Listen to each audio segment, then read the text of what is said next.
Euzubillahimineşşeytanirracim. Bismillahirrahmanirrahim. İnnel hamdelellahi nahmeduhu ve nestainuhu ve nestağfiruh. Ve na'udzu billahi min şururi enfusina ve min seyyiati a'malina. Barcha mahlukatlarni yo'qdan bar etib, ni'matlab va tarbiyalab turgan ma'bud bil haq bo'lgan Rabbimiz Allohga umr turlarimizdan chiqqan hamd sanolarimiz bo'lsa edi. Rahmat uchinchi berilmiş oxirgi payg'ambarimizga Muhammad Mustafa sallallohu alayhi va sallamga salovat shariflarimiz erishib tursa edi. Onun sahabelerine, onun ahli beytine ridvanullahi aleyhim Allah Teala rizalığı bulsa idi. Hem barcha mümin Müslüman kardeşlerimizge Allah Teala'nın kitabı ardından hem Peygamberimiz Muhammed Mustafa sallallahu aleyhi ve sellem'nin sünneti ardından yergen mümin Müslüman kardeşlerimizge Allah Teala'nın selamları bulsa idi. Gısıllanıp hem teharetlenip ılık bulgan cuma namazının farzını utim dip kilgen kardeşlerimizge Esselamu Aleyküm ve Rahmetullahi ve Berekatuhu. Derslikte Allah Subhanahu wa Ta'ala bizni bu dünyaya barlıkka getirdi.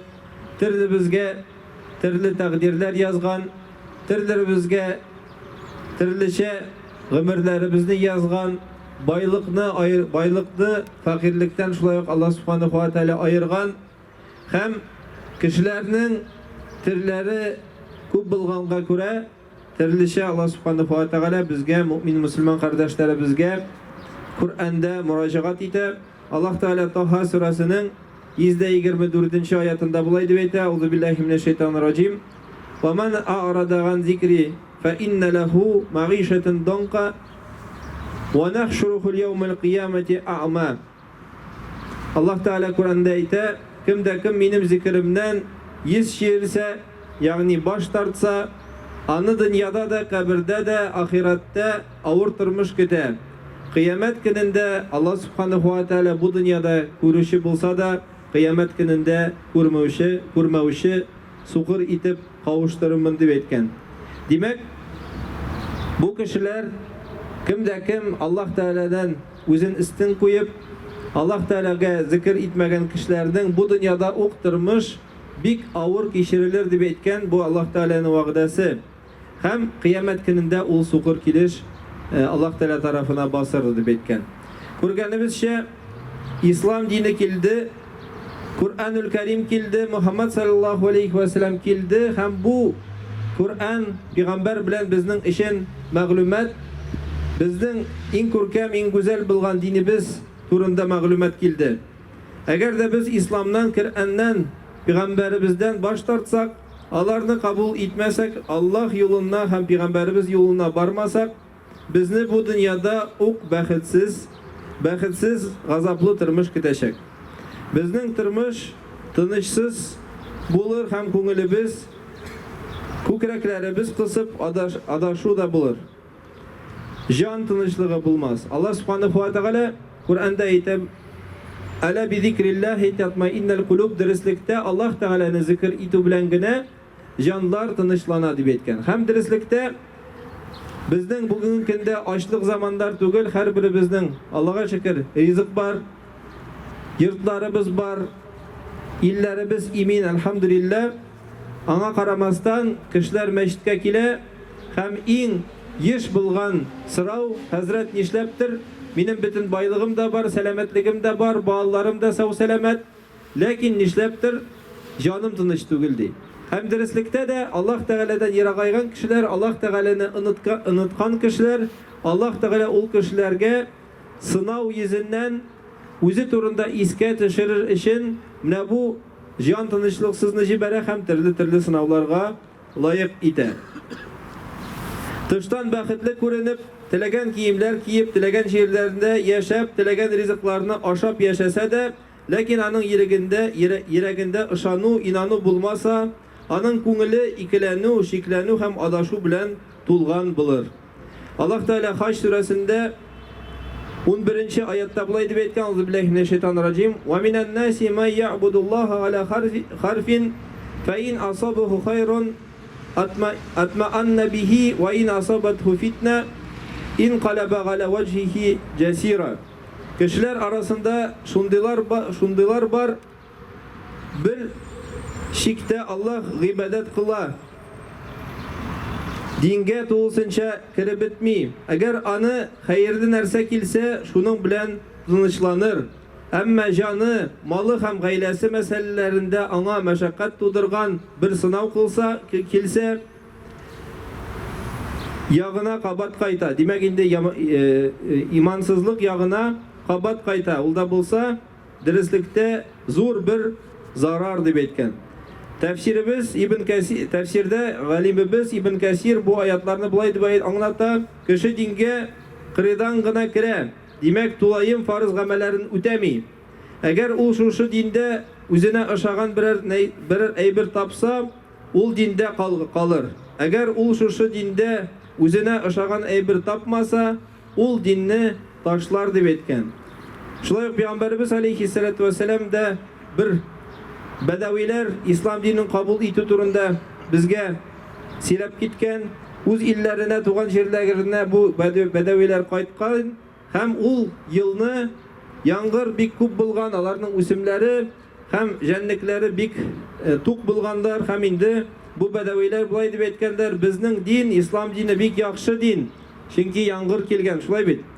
Әгәр инде ел кыры килсә, ачлык булса, маллары үрчемәсә, алар безнең динебездә бер нинди яхшылык та юк дип әйтәләр. Дин кардәшләрем, бездә шушы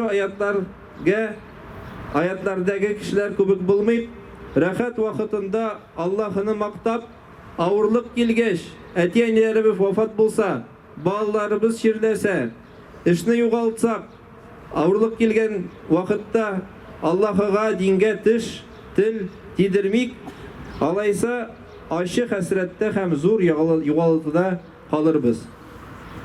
Пәйгамбәрбез алейхиссалату вассалам үзенең сахабаларына шундый дуа кылдырга кушкан: я мукаллибул кулуб, саббит калби ала диник. Дөреслектә, әгәр дә ки без диннән ерагайсак, әгәр дә ки безнең күңелләребез адашып динсезлеккә тартылса, ул вакытта дөреслектә без зур хәсрәткә ия булырбыз. Я мукаллибул кулуб, йөрәкләрнең халәтләрен үзгәртүче, димәк Аллаһ Тәгалә кешеләрнең күңелләрен үзгәртүче, минем йөрәгемне үзеңнең динең белән динеңдә ныгайт, беркет дип әйткән Пәйгамбәрбез алейхиссалату вассалам. Баракаллаху ли ва лана фил Куранил азим ва нафa'ana бил аятил ва зикрил хаким. Астагфируллах ли ва лакум ва лисаил джамаатил муслимин аль-хадирин аджмагин иннаху лафур рахим ажвадул карим ас-самиул алим.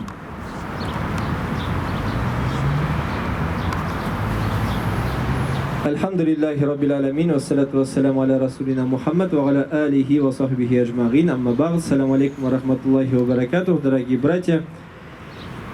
Поистине мы живем в удивительное время, когда у нас, по милости Всевышнего Аллаха, мир, спокойствие, когда у нас есть на столе кусок хлеба, есть место, где мы живем, есть живы наши семьи, альхамдулилля.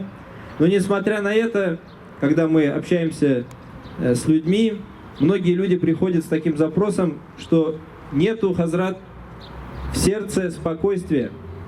Многие люди приходят, говорят: все есть, и работа, и заработок, и дети живы-здоровы, но вот чего-то не хватает, всегда в душе, на душе кошки скребутся.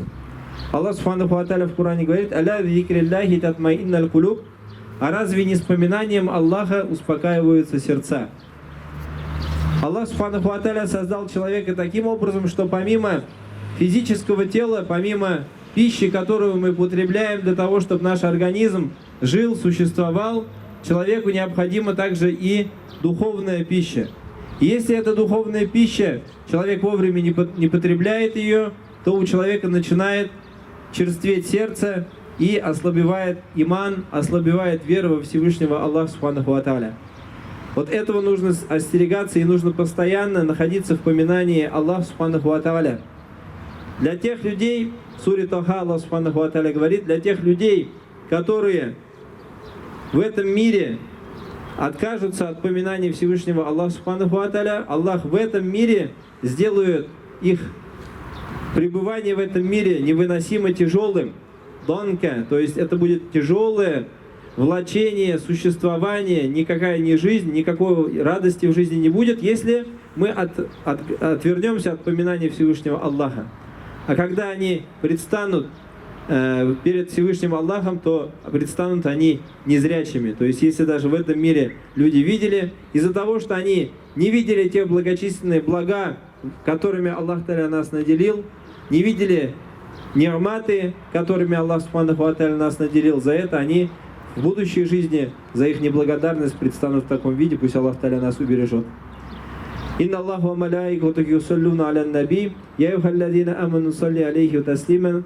Аллахумма салли аля Мухаммад ва аля али Мухаммад, кама саллайта аля Ибрахим ва аля али Ибрахим, иннак хамидун маджид. Инна салята танха анил фахшай валь мункар ва акимус салям.